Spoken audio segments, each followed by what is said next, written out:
Morning, everybody. Happy Thanksgiving. I've been mulling this over when I should do this, and God's pressing me to do this today. I'm just want to share my testimony on Thanksgiving because I'm most thankful for Christ, who's done so much for me this year, and I kind of want to tell y'all. Anybody who wants to listen, I hope it helps, and if you got time, give it a shot. So I guess it starts. I grew up in the church. My parents are pastors.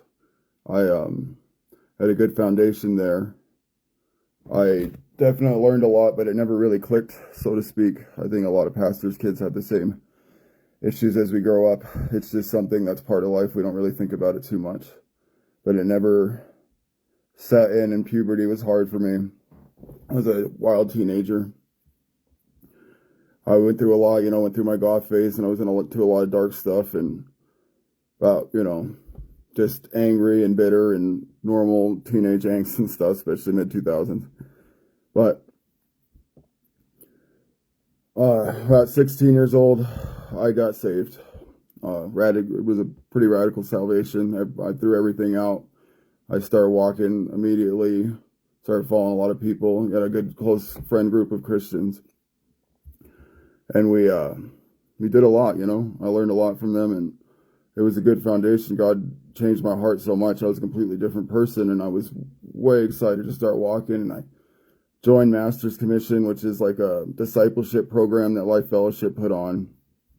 And I was going really good in that, and God was doing a lot. But I don't want to say it wasn't the real thing yet for me, but I don't think my foundation was right at that moment, because I think back then I was trying to please people more than I was trying to please God, and I was trying to, be part of a group rather than focus on my relationship with God.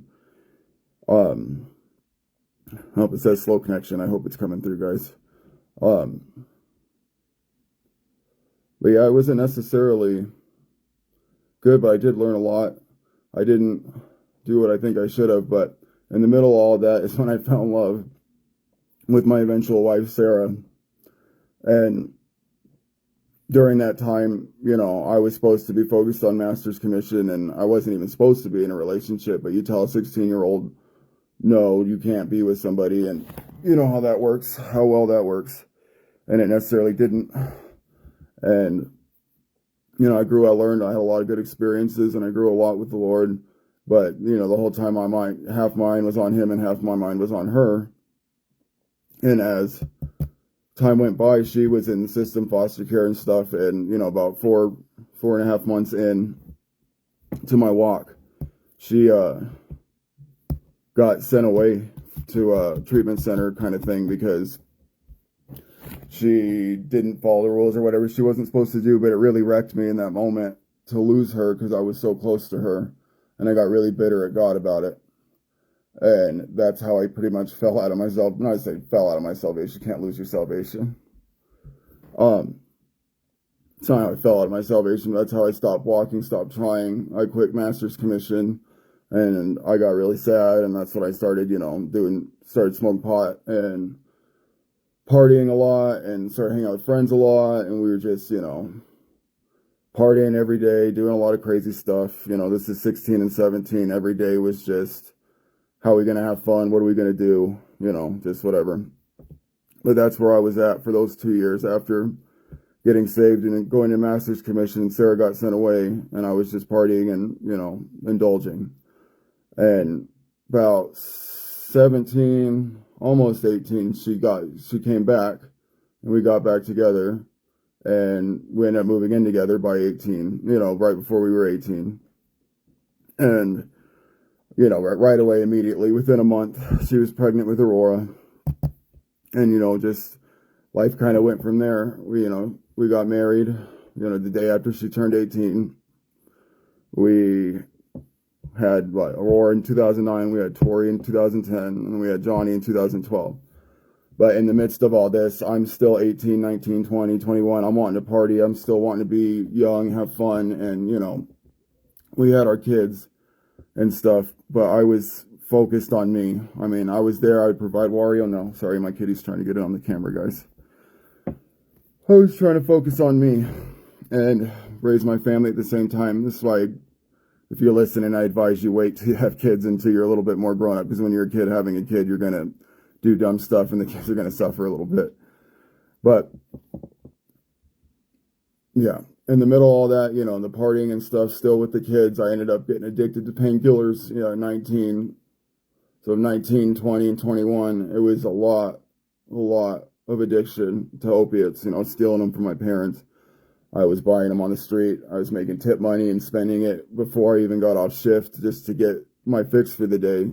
So from 19 to 21, Tori's just barely a baby, and then she gets pregnant with Johnny at some point during that.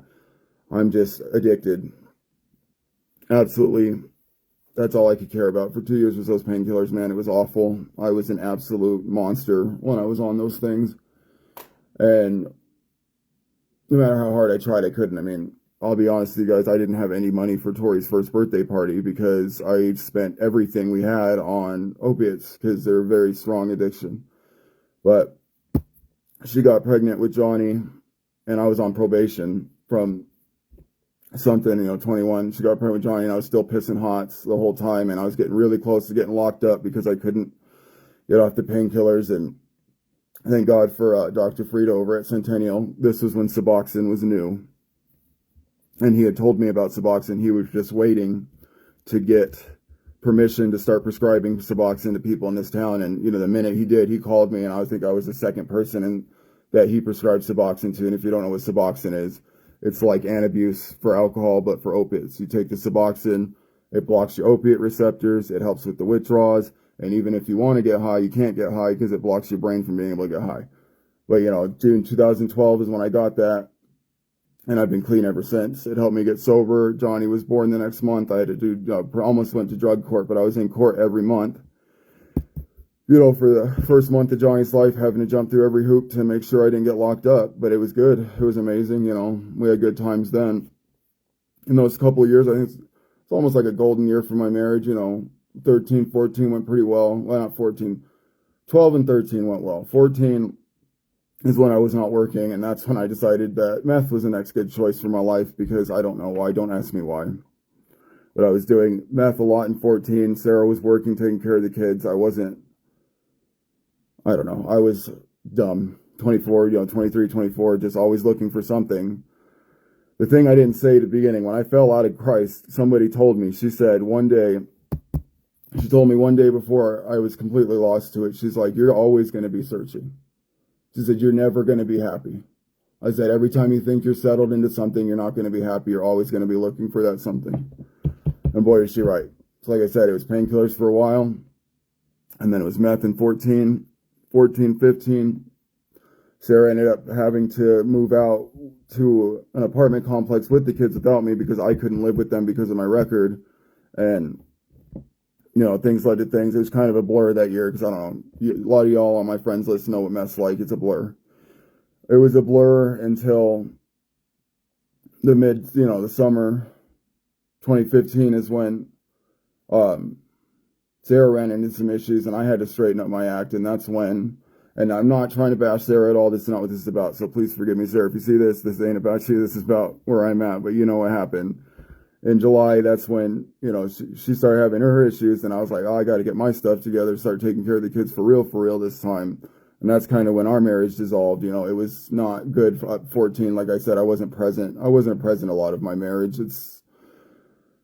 Getting married young is hard as stupid, but I was not present. But July 2015, I had taken the kids and I told Sarah, she needed to get some help and she wasn't getting the help she needed to get. And I ended up with the kids, and that's when I got custody of them to July 2015. We were living with my parents. Living with my parents till, from 2015. And that year was pretty hard. Sarah was going through a lot. I was having to, grieve the loss of my marriage, knowing it was over, and try to figure out how am I going to be a single parent because I don't know how to be a single parent. I never once thought, especially in all my addictions, those first 6 years of the kid's life, that I would be the one that ended up with them. I always thought she would, because you're welcome, Ryan. She thought, I thought I was going to be the one that screwed up and she'd take them away from me eventually. But no, God, that's not how it was supposed to happen, I guess. But, that last half as 15, I was working a lot, you know. I pretty much, my parents was doing most of the stuff with the kids because I was lost. I didn't know what to do. I was trying to figure out how to raise them, trying to be a good dad, but I don't necessarily know how to do that. Um, so I say that around Christmas time is when they decided, you know, how would you like to move to Tennessee? And I was like, that would be great. Just starting over somewhere with the kids, you know. Maybe Sarah can come down eventually. Maybe we can reconcile, you know, just getting somewhere new. And that's when we decided we were going to move to Tennessee. So, you know, got the ball rolling. We moved to Tennessee March 2016. And Tennessee was amazing for me and the kiddos. Like we loved it down there. You know, we weren't there very long, but I got a good job. I made a good friend group. I found a good church. I always was wanting to get back with God, but there's something about me. This is really stupid. And the whole time throughout my 16 years of wandering before I came back to the church, I kept thinking, oh, I got to get my stuff together before I go back to church. I got to get my stuff together before I go back to church. I got to get my stuff together before I go to church. I want to tell you something right now. If that's you, you don't get cleaned up before you take a shower. Free yourself from those delusions right now, please. Because you go to church to get clean, y'all. That's all I'm going to say. But I found a good church down there. We had a good thing going down there, and it was wonderful, but something fell through along the way, you know, about July, and the house that they were buying, my parents were buying, wasn't going to work, and they were going to move back, and that's my only close family. I'm not going to live 1,000 miles away from my parents. So we had to move back in August 16th. So we were only there 5 months. It was almost like an extended vacation. It was really good for my mind. And I was figuring out how to be a parent with my kiddos, and it was good. And we got back, and I was like, man, I got clean pee for the first time because I didn't smoke pot while I was in Tennessee because it's super illegal, and I wasn't going to risk my kids over weed. And I was like, sweet, I can go work at some of the factories now. You know, I could pass piss tests for the first time in forever. So I'm going and I'm applying those first 2 months, August, September. I'm applying like crazy all over the place, trying to get jobs, and no one will hire me because of my record. It's so stupid. They would get me, I'd pass the piss test, they'd see my freaking record, and they'd say, nope, nope, nope, nope. And it was very discouraging for me, especially since I was staying sober to try to get a good job for my family, and nobody wanted to help me. And I went back to Sonic, and I was just like, you know what, screw it. I don't necessarily know when exactly the moment happened. I think I did a couple of bumps of coke, and coke always leads to meth for me. And I was just like, you know what, I can't get a good job. I'm going to work 2 jobs and smoke meth and, do meth and work 2 jobs so I can afford my family for my kiddos, man. And in theory, that works great. But when I'm on meth, I can't manage money for nothing. I'm crazy. Like, it's, you're not sleeping, you're delusional. I'm buying scratchers. I probably spent $4,000 on scratchers in that 6-month meth bin because I'm just, it's the adrenaline rush, and you're just the whole time all crazy. And it worked good for a little bit. I mean, I got fired from Sonic in November. I did save a mat for a month, and I knew that was going to be enough. So I went back to Domino's in December 2016. And I was doing dope before, I would work 4 to 9:30 at Domino's. And then I get off and go in to save a mat at 10 p.m. and work till 7 a.m. And the whole time it wasn't hard. Because, I was high. I was super high. I was just doing bump after bump, and there was plenty of money to buy more, so I just kept going. And, we're living at my godfather's, and we eventually get enough money. I'm just like, we can't keep living here, so let's go stay at the Deluxe. And the Deluxe was not the best place for my family. Again, I'm on meth. I'm thinking meth will be, we can just stay here for a little bit. I need to, I'm going to be on meth. I'm going to be working. I'm working, God knows, I was probably working 60 some hours a week. And I know a lot of people that do that without drugs. Kudos to you on my friends list that do that, because I don't know how I did it, and I was on drugs. But I'm doing dope, and in that time, Sarah gets pregnant with another guy, and I still obviously care about her a lot, and I was worried about the baby, so I'm letting her come stay with us again. They're at the motel with her and her dude because he's not the best. None of us are good. This is not about bashing anybody. This is just saying we were all broken people in a broken situation. And the shittiest part, forgive my language, I still cuss a lot, working on it. It's another discussion for another day. We're living at the Deluxe. I'm working a bunch, and it's just a blur. Sarah's staying there pregnant with the other guy's baby. It's not fun. We fought a lot. We were fighting constantly. I'm high. I'm crazy. I don't know what she's doing, but I'm high. And that led up to what? That worked for maybe 3 months, maybe 2 months, just constant fighting in and out. The deluxe, people don't call it cops a lot there anyway because, people kind of stay at the deluxe. But all it led up to, this is what I'm doing up until April, right about the middle of April, and me and Sarah got into a nasty fight, and me and her boyfriend got in a physical altercation, and the cops got called, and I go to jail, and that's when the cops find my meth, and thank God for this. His hands are all over this story. I mean, if I could tell you all the details that I think back to, but literally, if I wouldn't have done 3 bumps before I got arrested, I would have got distribution charges because I was just under an 8 ball. So thank God for that, because they found my meth, and they took my kids. Social service take my kids. I don't know if you know this, but there's drugs in the house, hard drugs in the house. It's an automatic. Take the kids to social services, and it sucked. Because, the 6 months from October 16 to April 17, it's just a methed out blur. So the 4 days I'm in jail is when I sober up and I realize what I've been doing for 6 months, and I'm totally understanding I'm in the wrong. And I feel so bad for what I put my kids through.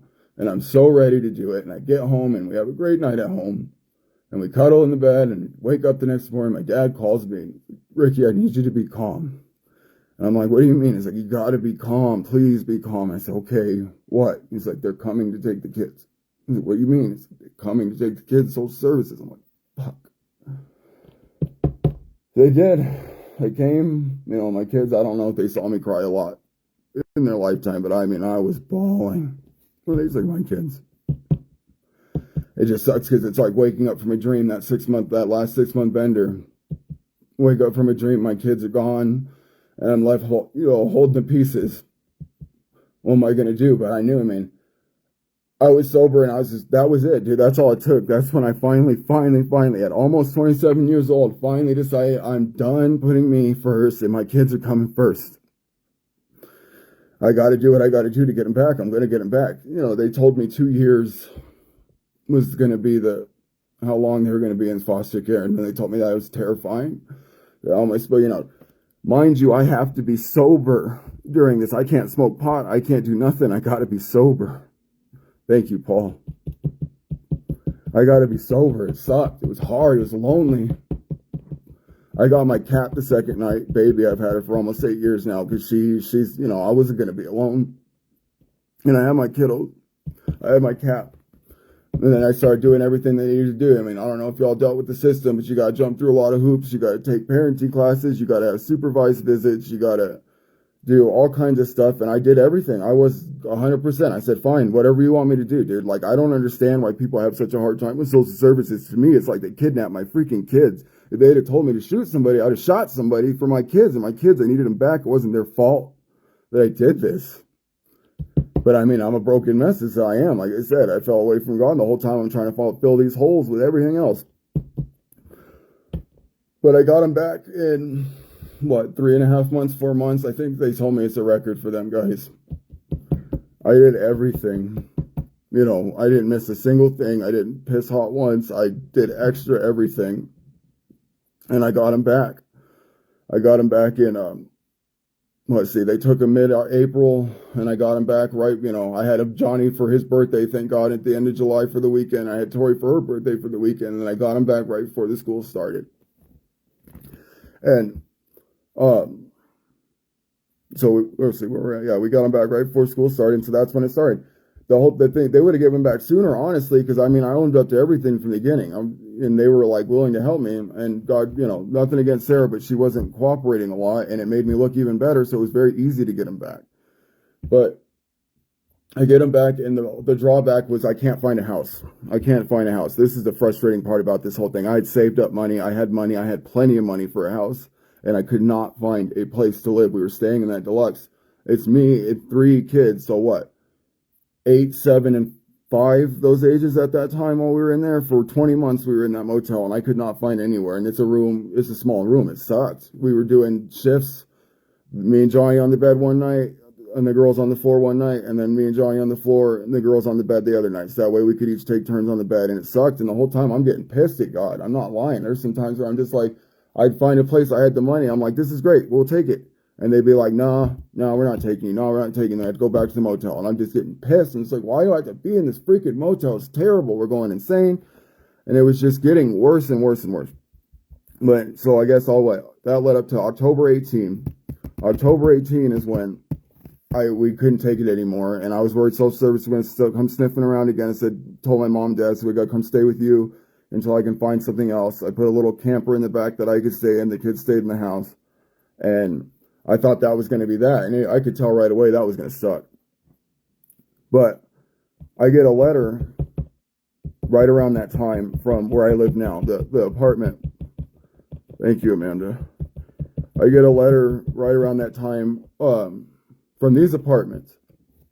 And they tell me to come in for an application that they want to actually talk to me. And to this point, I couldn't get public housing anywhere because of my record. Because if you have a domestic, it disqualifies you from Section 8. And it doesn't matter if you have custody of your kids. They don't care. They won't let you. So like Gateway, Pioneer, all these places, none of them would take me. None of them would take me. It didn't matter. And I was working with Centennial to fill out applications. And around 2015, right when I got custody, there was this lady working there, and she just kept making me put in application. I'm just like, why am I even doing this? It doesn't matter. I mean, I was getting pissed. And this lady was really gentle with me, and she talked me down from the ledge when I'm angry in that moment. And she's like, just do it. Just try. Why not? Why not? Why not? I said, fine, whatever. And I filled out all these applications. So what? 3.5 years later, I get a letter from this place saying that they want to give me a chance. And I'm just losing my mind. I'm like, please, God, let me have it. And that was about, right when I got back with my parents, about October. It took about a month, about 5 weeks for them to actually get back to me. Long enough to where I'd already said, well, they're not going to let me have it. It doesn't matter. It's over with. We'll figure it out as we go. It's going to suck. But, right December 2018 is when I got the letter saying, yep, you can come in, man. God, I fell to my knees that day. It didn't matter that I wasn't walking. I knew where it came from. I knew why I had to wait 3.5 years to get to this place, because this place is perfect for us. And it's been perfect for us. And in all those times I cursed and I said, I'm sorry. I know why you made me wait. Because 3.5 years I was on that waiting list for this place. And I've been here 6 years in January, guys. 6 years in January. And this has been the best blessing in my life, is these apartments, because if something happens with my job, they just adjust the rent. It's like Section 8, The kids get the rooms. I sleep in the living room. It's been very well. It's been treated us very well. I love here. I got my kitties. My cat was pregnant when I got her back from Sarah. Now I have another kid. Then we got 3 kitties now. It's wonderful. But that's just, that's where I'm at up to there. We're moved in here now. So now that I'm finally settled with the kids and I'm figuring stuff out, it's time to start focusing on me. So 2019 is when I quit smoking cigarettes. And that was another blessing from God. I feel bad when people ask me, how did you quit? Because I don't have a good answer. I got sick. God made me really sick. And I smoked for 13 years, 16 to almost 29. And I got really sick, probably COVID, because they just didn't know COVID was over here yet. Who knows? But I'm coughing my lungs out to where I'm like hacking up tar, and I can taste the ash in my lungs. And it was just disgusting. It made me never smoke again. I haven't had a cigarette since. It's been 5 years. They're disgusting. So that's one thing, And then I'd always told myself I'd get my health together by 30, and I just waited an extra year. So 31, I finally decided, I didn't even decide. It was a kick in the pants again. That's God's send. God's hands all over my life again, God. If y'all can't see his hands all over this story, I don't know what to tell you. But, I go to the doctor for my checkup, and they say my A1C is high, and I'm on my way to diabetes. And I know y'all know this story a lot, but that's what scared me to get my stuff together on my health. And I lost I found that it was January 22 is when they told me that was that. And then my goal was to be down to 200. And I got there by November that year. I did it pretty quick. It was nice. So I got my health together for the first time in my life. And it's good. I'm healthy. I'm happy. I'm healthy. I'm happy. I'm working out. I'm doing that, but something's still missing. Something's still missing. I'm still not happy. I have everything. I have a house. I have a family. I have my kids. I have health. I have a good job. Everything's great, but I still don't feel good about where I'm at necessarily. I feel empty. Like she told me, no, baby, you can't come. Sorry. No. Sorry, guys, my cats. Um, my health, I don't feel satisfied. I'd have good months, but at the end of the day, I'd come home feel empty. I do the same motions every day. So 23 is coming up, New Year's resolution. I was like, I got my health together. I'm not smoking. My kids are happy. We're not necessarily happy. We're going through things. Don't get me wrong. My kids were going through things, but I'm happy. I can handle it. But I'm still not happy. And 23, my New Year's resolution is to get back to church. And like I said, the whole time I kept thinking, I'm just like, I got to get my stuff together before I go back to church. I got to get my stuff together before I go back to church. Ridiculous. Absolutely ridiculous. So what, 23, it took until July. Every Sunday something come up. I get up 2 a.m. to go to the gym at first, those 3 months, because I didn't, I was heavy and I didn't want it. I felt weird going, so I go in the middle of the night, right? No problem getting up for that. Anything going on, I could get up. I get up, no problem. But every Sunday, when it's time to get up, it's not even that early either. It's just 10 o'clock service. Every Sunday, something come up. Where I just didn't feel like it. I'll do it next week. I'll do it next week. I'll do it next week. I'll do it next week. And it was getting to the point where I'm like, this is getting weird. This is spiritual. I know something's keeping me from coming back. As I tell Alex, at Life Fellowship, my friend Alex, known her since kindergarten, literally 30 years of friendship. And I knew she'd help me. I said, Alex, you know my story.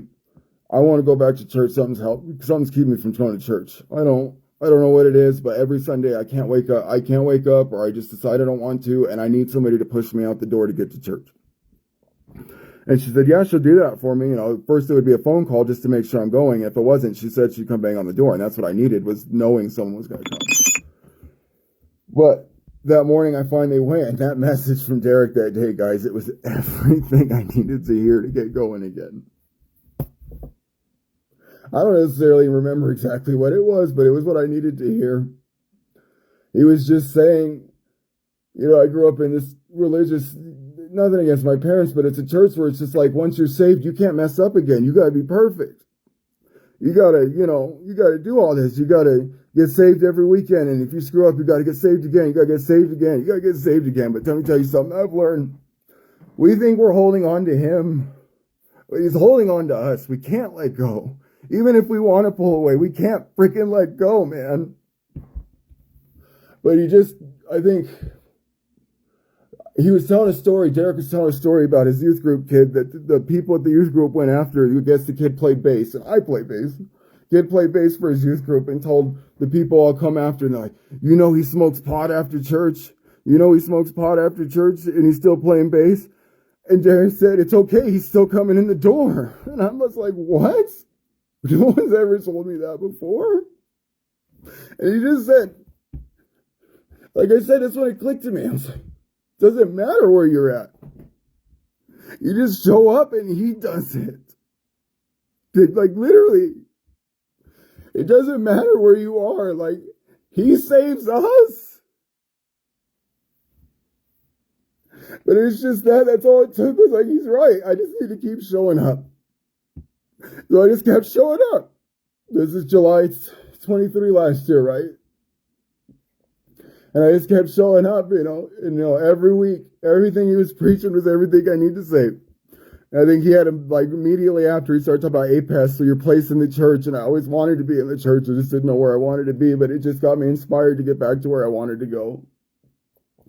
And that's, I think 2 months in is when I bought my audio Bible, because I'm in my car all day long listening to audiobooks anyway. This is God's hands in my life again.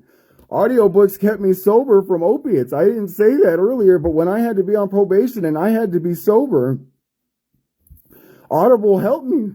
I got an audiobook and I started walking every day. I started listening to books. This is 2011. He's laid the foundation for me to be able to hear books, to listen audibly and understand information. I learn audibly better than any other way. I love those books. It's I listen to books all day, every day at work anyway. So why not finally read the Bible? Why not finally read the Bible, guys?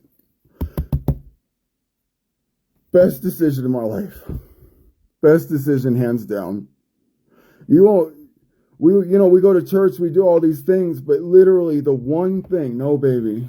The one thing is this. The Bible, guys. This is what teaches you. This is what fills you up. This is what gets through all the noise. I started reading and he started transforming my heart. One thing at a time. Don't get me wrong. I screwed up a lot. I still deal with a lot of stuff. But I'm trying. I'm picking up my cross every day and I'm trying and I'm learning. I want to read.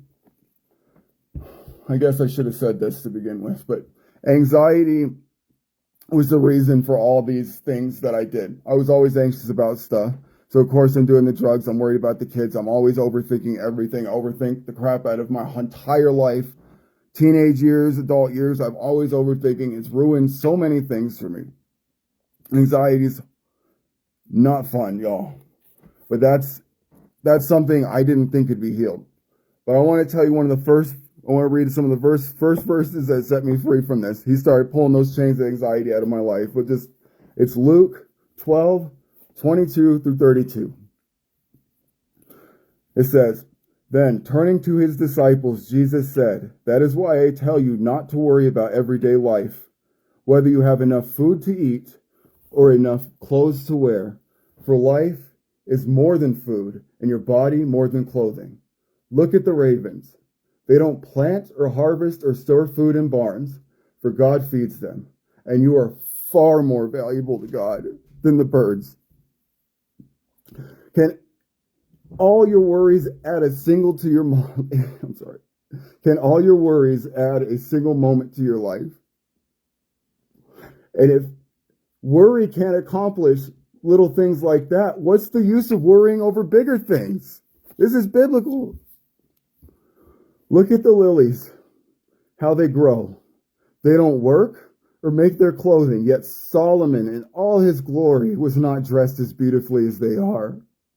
And if God cares so wonderfully for flowers that are here today and thrown into the fire tomorrow, he will certainly care for you. Why do you have such little faith? And don't be concerned about what to eat and what to drink. Don't worry about such things. These things dominate the thoughts of unbelievers all over the world. But your Father already knows what you need. Seek the kingdom of God above all else, and he will give you everything you need. So don't be afraid, little flock, for it gives your Father great happiness to give you the kingdom of God. I stopped my car when I heard these verses, and this is straight out of Jesus' mouth, guys. I remember I was on Spruce Street, the 300 block. I could picture it because it hit me like a brick, and that's Holy Spirit. Forgive me the random gunk in my mouth. I'm an old man. Oh.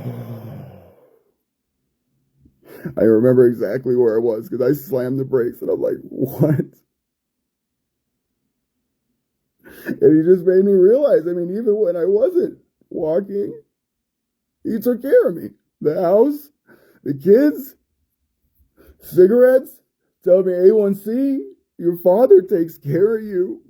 When I got saved, he saved me. It didn't matter that I was screwing up 16 years of wandering. Prodigal son, he gave me my entire fortune and I squandered it on freaking whatever he did, whores and pigs and everything else in what he's talking about when he went off. But when he came back, he didn't care. He just wanted to work as a servant. He said, baby, I'll come back and he'll just have me as a servant.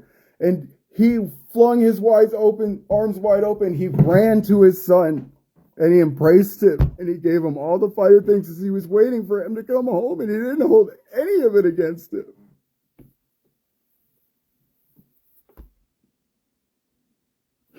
It just, those verses, man, it hit me like a brick. And that was just one layer of the anxiety. I was so anxious. It's like, I need to start worrying about, I need to focus on my Father. How can he help me get through this? How can I trust him? I want to trust him more. Every day I trust him a little bit more. In my work, I'm a delivery driver.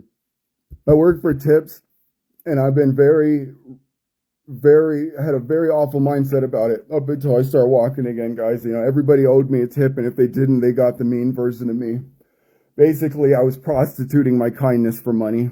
That's what I came to the realization with God later. How I treated you was how much money you gave me, which is terrible. But it was something I didn't like about myself. You know, I literally thought about quitting my job. So I don't know how I can be a good Christian and love my neighbor when I hate them so much for not tipping me, which is ridiculous. But I'm reading about David in the Old Testament. You know, I'm reading every day. This is how he's changing my heart, guys. This is why I tell you, you got to read. This is how he changed my heart. I'm reading every day, and I'm reading about David. David, you know, the King David. And there's a part in the Old Testament where he takes a census of the kingdom, and God is royally pissed at him for doing it. And to me, that didn't make sense to me, because in my human understanding, I say, doesn't all leaders take a census? Like, that's part of, you know, that's just how leaders are. It's like, why would God be mad about that? And I just had to ask somebody at the church that had a lot of questions to Derek and Russ and Alex and everybody else about the Bible. I said, I think it was Russ. I asked him, I said, how come God was so mad at David? Like, it didn't make no sense to me. And he says, David wasn't trusting God. He was telling God he didn't trust him by taking the census, because God had taken care of everything up to that point. And by taking the census, he was like double checking his numbers, almost like, you know, checking the numbers, seeing, make sure he has enough to win and stuff. And God was like, really? After everything I've showed you and after how much I've done for you, you still don't trust me to take care of you? And I was just like, oh, wow, that's crazy. And then like 2 days later, as I'm pulling out, thank you, Giselle. As I'm pulling out, the Holy Spirit hits me with it again. He's like, that's what you're doing with these tips. When I get pissed at somebody for not tipping me, I'm getting pissed at God, because he's the one providing for me. What I make today is what he thought I needed. So if I get mad at you for not giving me more money, that means I'm getting mad at him for not providing me more. And that set me free from that, which is insane to me. I've been so calm at work for that. Like, I used to be so mean to everybody, and now I'm just like, psh, it doesn't matter. You can give me 2 cents, you can give me $1, you can give me 10. It's like, I'm grateful for anything, because it all comes from the Father, and I just want to love on everybody anyway. So now when I go to these people I was so rude to for so long, I try my best. I mean, don't get me wrong, I got my moments. Certain ways I've been living, a certain, you know, certain mentalities I'm still uprooting. My defaults are resetting. But for the most part, I'm extra super nice to these people, because I want them to ask, how come you're so nice now? So I could tell them about Jesus, who's changed my heart. That's just one thing. He took that anxiety from me worrying about where the tips are coming from. When I realized that, I'm also realizing that if that's the money, then I don't need to worry about any money. I don't need to worry about anything, man. I've had so much peace in my heart knowing he's going to take care of me. Whether or not I have enough, I'm going to be happy because I got him. He's with me. We're good. Just like Job. Whether I have a lot or a little, I praise. It doesn't matter. That's where I'm at. And it's a very good place I'm at. So he took away the anxiety from worrying about money. Even the other last 2 months, a month and a half ago, I'd been praying about, how do I get rid of this road rage? I got road rage. I don't know how to get rid of road rage. It's just like, I've tried so many groups. I've tried therapy. Don't get me wrong, guys. Like, I've done a lot of different human things to fix my anger and anxiety, and none of them actually worked. Road rage is just one of those things that I'm just getting pissed, and I'm like tense, and I'm delivering. It's just another day and another just busy afternoon, which I'm grateful for the money, but in the moment, I'm just like, oh, get out of my way. You're pissing me off. I'm tense. Oh, you know what I mean? It's so stupid. And he hits me with his voice. I know it's his voice, because for me, Holy Spirit's voice is a thought. That's my thought, but it's not my thought, because I would never think these thoughts. That's how I explain it to people, and I hope you would listen to it, because I swear he's screaming at us through a megaphone, and we're not listening. But he hits me with the voice. He says, if you're not worried about tips and you're not worried about money, then why are you in such a hurry? And I tell you, man, that's another one of those moments where it hit me over the head, and instantly tension left my body, guys. I'm going on 2 months of just such relaxing days at work, because I'm not in a hurry. I'm going to make what I want. I'm in a reasonable hurry, but I'm not in a, I can't believe you got in my way hurry. Like, it's just, I'm going the speed limit. I'll get there when I get there. And really, I mean, he helps me understand. I'm getting mad over like 30 extra seconds, which is ridiculous. But I mean, this is just some of the extra stuff. These are just some of the moments that just reading my Bible and spending time with God every day, picking up that cross every day. It says in Lamentations, his mercies renew every day for us, guys. And that's Old Testament. So how much more does his mercies renew with the blood of Christ that saves us? It doesn't matter what we've done. We just got to keep trying. He already did it. And the thing is, he knew what we were going to do, and he still went up there on the cross. It's so incredible. I implore you guys. It's Thanksgiving. We're talking about who we're thankful for, man. I am thankful for my Savior who is changing my mind and heart and healing things that I did not think could be healed. I didn't. My anxiety is gone. My anger's fading. It is. And all it took was starting to read my Bible and to trust him. Confess with your mouth and believe in your heart, and you will be saved. That's what it says. It also says, nothing can separate you from the love of Christ. Nothing. So that means no matter how bad you feel, and no matter how much you think you screwed up, he still wants you to get up and go to him every day and learn from him, and he'll take care of it. All these things, all this story, I tell you all these crazy things. I screwed up so much. I put my family in so many shitty positions, but he still got us through it. He was there with me even when I wasn't walking, and now that I'm walking and giving it to him, he's given me so many things to be thankful for, and I'm just so eager to get out there and spread the word, y'all. But I hope this was helpful to somebody, and I just wanted everybody to listen. I've been mulling this over for 2 months, but I got up today and I read my Bible and I'm in the shower, and today's the day. It's Thanksgiving. What are you most thankful for? And God knows I just break down in tears sometimes. I'm so thankful for how calm I am. I used to have moods that would turn into days, guys, and now those moods are just moments, thanks to Christ. Thanks to the peace of my heart. So I encourage you, give your heart to Christ. Read your Bible with an open heart. Don't go in there like some sciencey guy saying you're going to figure it out.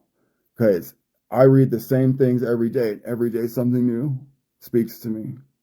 He will speak to you when you need to be spoken to. He does it. If you give it to him and completely surrender everything, like I have, these last 4 months, I've been going through so much with my oldest, but I know he's going to take care of us through it. He gave me a dream about her last week, and he gave me so much hope I didn't have, and she can't take that away from me no matter what she does to me, because I love her, and we're going to get through this together as a family, because look at everything he's done for us so far. And that's when I wasn't waking up every day praising him. But please, give it a shot. If you're on the fence, and anybody watching this that's not about this and you're getting mad, I pray for you anyway, man. I'm not trying to shove it down your throat. If you were on a boat that's cruising to an island where it's the best party ever, and you could anybody that would listen to you, all they had to do is grab your hand and come up on the boat with you instead of getting sucked down into a whirlpool, into a land of nothing and destruction and I'm not trying to scare you with hell, guys. You know what scares me more than hell is a life without Christ. That's terrifying. That's the hope. That's the fire burning inside of me every day, guys. And it can be yours too if you just give it to him. And I'm not saying drop everything and change everything, because some people can be radically saved like that, but others can't. It's okay. You can take one thing at a time. I did my anxiety one day. I'm working on my lust issues every day. Every day I work on it. I keep going. I just keep picking up my cross, and he's there to walk with me. And it's amazing. It also says in there, if you don't know what to pray for, he'll do it for you. I've had moments where I've done that. So I don't know what to pray for. The Holy Spirit interceded. And one time I was racked with sobs harder than I've sobbed in a decade. Probably not since I was 13 when my friend's mom died, because that hurt. That's still the biggest hurt in my life, because I loved her a lot. Or maybe when I knew my marriage was over, but he racked me with sobs. He knew I needed to grieve something I was going through. But I'm just saying, I got stories for days of what he's doing, guys. We think about what we're thankful for, but we got a creator who's begging to give us the peace that we're all searching for, because I know that somebody listening is the same way. You've done all these good things in your life, but you still feel empty, and that hole in your heart is the God-shaped hole that he's talking about. He wants you. He loves you. He died for you. I love you too. God bless y'all. Y'all have a good Thanksgiving.